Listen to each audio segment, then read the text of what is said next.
1950s PAISTE 14-inch hi-hats.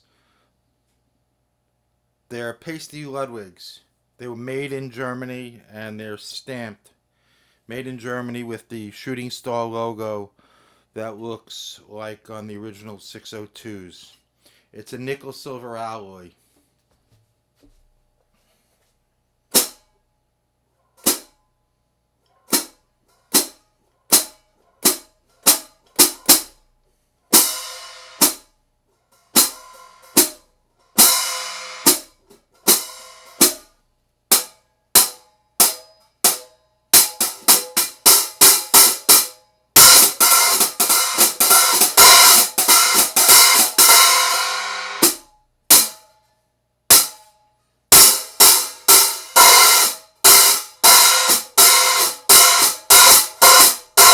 Nice bark.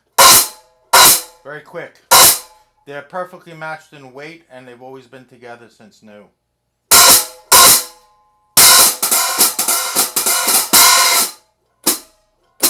Nice foot chip and toe splash.